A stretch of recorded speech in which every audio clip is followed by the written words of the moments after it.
Najimu Akanji. I'm a mental health nurse practitioner student here in NKU. I'm with my preceptor, Mrs. Melanie Ocampo from Northern Nevada Adult Psychiatric Telepsychiatry. Welcome, Ms. Melanie Ocampo. Yes, my name is Melanie Ocampo. I'm a nurse practitioner for Northern rural areas telepsychiatry, and it's a pleasure to have we call him Naj Okay. in class. Go ahead. So this week we were required to describe what we've learned for the last 7 weeks and what we are planning to learn as well. So I remember on my first day of clinical with you, I was very nervous and I was tense, but you give me courage and motivation that I can do this. And for the last 7 weeks, I've learned so much from you, and you've been a great asset for most of us that were students under your clinical rotation. So for my clinical review, we were required to describe certain things that we've learned. So my first day, you let me realize that regardless of the patient age, cultural background, religious beliefs, and sexual orientation, we must show respect to every one of them. We must continue treating them equally to promote therapeutic rapport between the client and psychiatrists or mental health providers. So, and I realized that most of our patients that we've been taking care of at this particular place, they've been compliant with medicine, and some of them, if they have any question regarding their medication, they don't hesitate to call back because there was therapeutic alliances between you and the patient. So it's a great thing to learn, and I will continue to do the same thing once I started practicing on my own. But certain things I'm trying to develop additional skill on is I'm trying to learn how to accurately assess patients with substance abuse, so we can initiate appropriate psychiatric care to improve their recovery. And I knew one day we had a patient that was intoxicated and came to the clinic, was trying to get some narcotic from you. I know that you did not use foul language. You still use a very soft tone to explore patient's feeling, to discover what the problem is, so you can provide appropriate medication. She doesn't go along with your professional advice. She walked away and she even calls you out. And you did not even show any sense of rudeness or mad. So you told me that regardless of what person does to you, you don't get mad at them because they are there to seek for help. So something is not right. That's why they are with you. So I know you've been doing this for a while, and I was one time in nurse under your care. That's why I choose you, and I'm glad that you gave me this opportunity to come this far. So I know you taught us that certain medication can cause some side effect. So I remember we had a patient one time that was complaining of a breast discharge because we gave her Cypressa and you made some changes to that medication. Could you describe what really happened again so my colleagues can Yeah, learn? this patient, well, they diagnosed her schizophrenia, and she was just discharged from the hospital. They started her there at 19 years old or 21, very young She's patient. 21 years old. Um, yeah, 21, and they started her in on Risperidone inpatient, and was doing well. But then later on, he started developing galactorrhea, discharge in the breast. So was this Risperidone is known, they're notorious for elevated prolactin, and that's what happens. One of the side effects of discharge from her breast. I have to change her medication.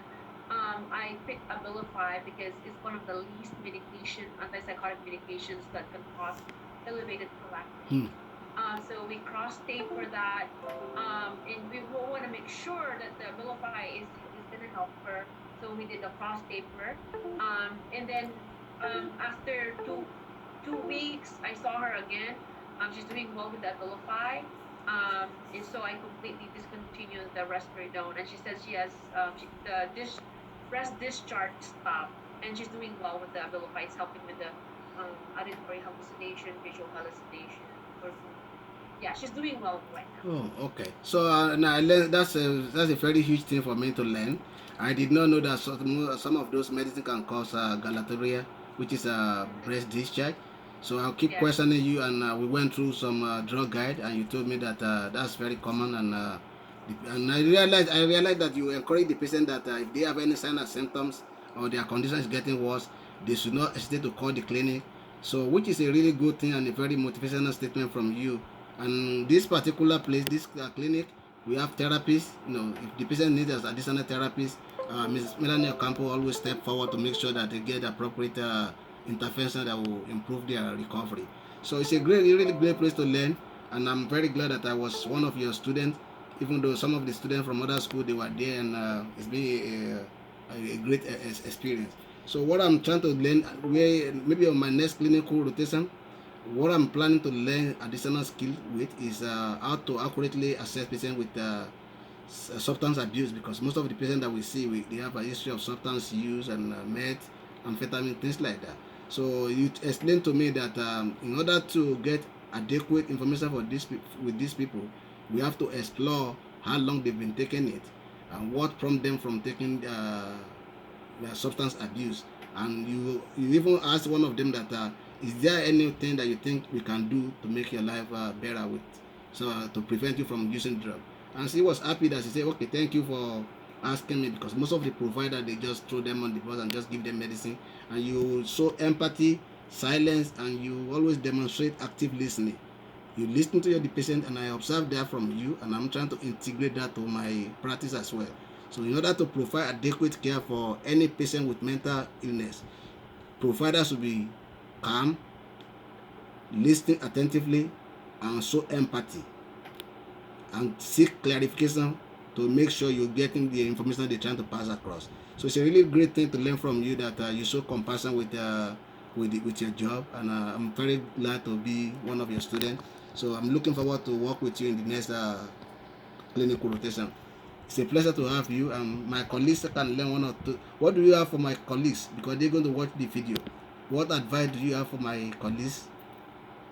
Um, my advice to your to the other students or Yes, to the other students. yeah. But first of all, thank you for observing those little things,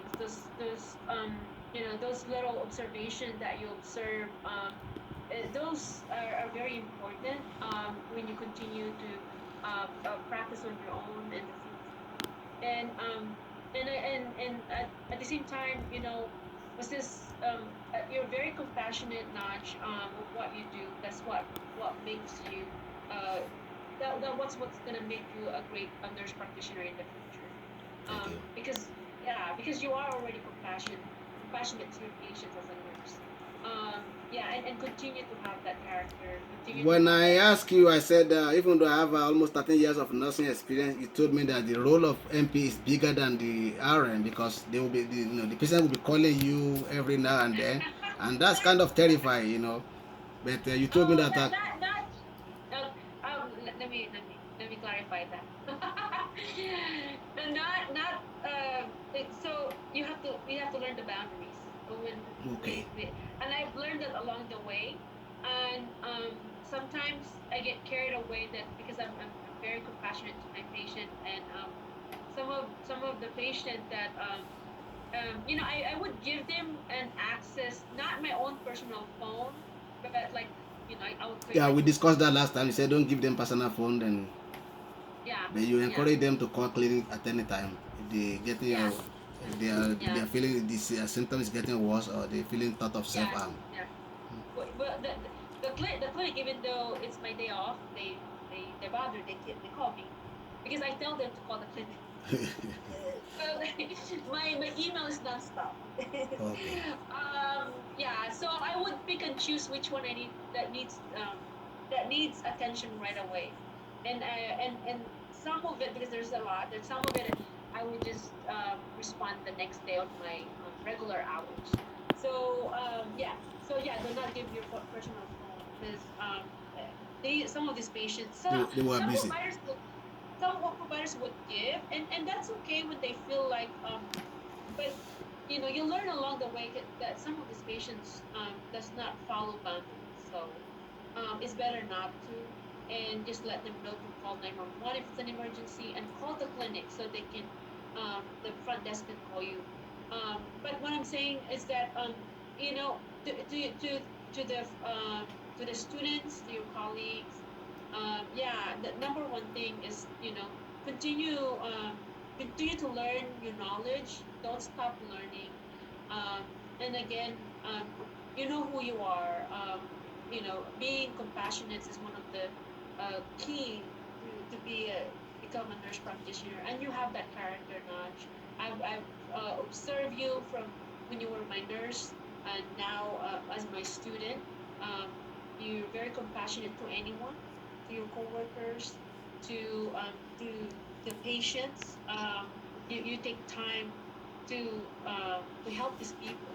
You know, and that's what I've noticed about you ever since I met you. Okay. That's why I said yes, for you to follow me, and because I see the potential, big potential, Okay. right? You don't have to be, Albert Einstein or very smart and intelligent. You just need a little of that knowledge and continue to water that with your good character, and that would make you grow and a great nurse practitioner. And that would also the same to the future students. Don't stop learning. Every day is a learning process. And Okay. and one more thing, y- other than learning to your coworkers, to other providers, you also learn a lot of things from your patients. Okay. Yeah, don't forget that because they're Okay. the one that's taking their medication. Okay. It's a nice working with you for the last 7 weeks. Thanks for showing me around the clinic and what we need to learn. It's a pleasure to meet you, Miss Melanie Ocampo. Yeah, Nice it's a meeting you. pleasure to have you, Thank you. in the class. Thank you. Yeah, you take care. Have a good night. Bye bye. Thank you. Bye bye. Yeah. Bye. Mm. Thank you.